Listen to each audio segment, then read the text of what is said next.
मनशांती होण्यासाठी समर्थांची काय शिकवण आहे किंवा मग त्यांनी मनशांती होण्यासाठी काय उपदेश दिले आहेत? कारण आता ज्या पद्धतीनं सगळी धावपळ असते, खास करून शहरी भागामध्ये टेन्शन असतं, तणाव असतं, याच्यामध्ये मनशांती ही किती महत्त्वाची आहे आजच्या जीवनात? समर्थांची जी स्थानं आहेत हं.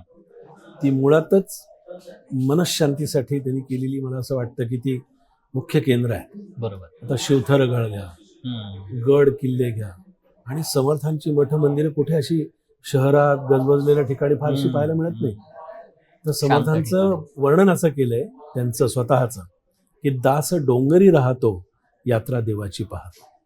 म्हणजे समर्थ घळीमध्ये राहायचे आणि एकांतामध्ये समर्थांनी असं लिहिलंय की जयास एकांत मानला अवघ्या आधी कळे त्याला. म्हणजे सदासेवी मनाच्या श्लोकामध्ये त्यांनी सांगितलंय, हो. सदासेवी आरण्य तारुण्य काळी मिळेना कदा कल्पनेची निमिळी चळेना मनी निश्चय दृढ ज्याचा जगी धन्य तो दास सर्वोत्तमाचा. म्हणजे मला असं वाटतं की मनःशांतीसाठी समर्थांनी ध्यानाचाही सुंदर मार्ग सांगितलाय, एकांताचाही मार्ग सांगितलाय.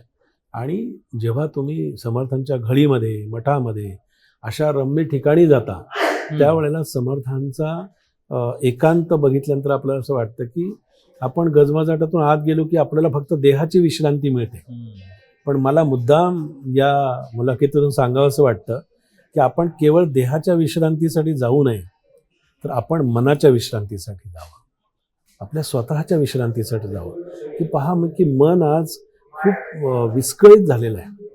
आज आपली एकत्र कुटुंब पद्धती संपत चाललेली आहे.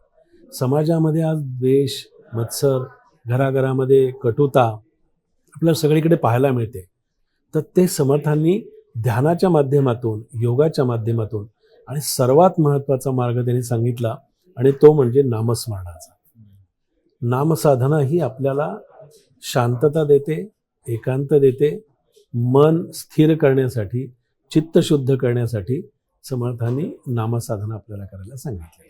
शिकूया AI ची क्रांती. चला करूया MSCIT.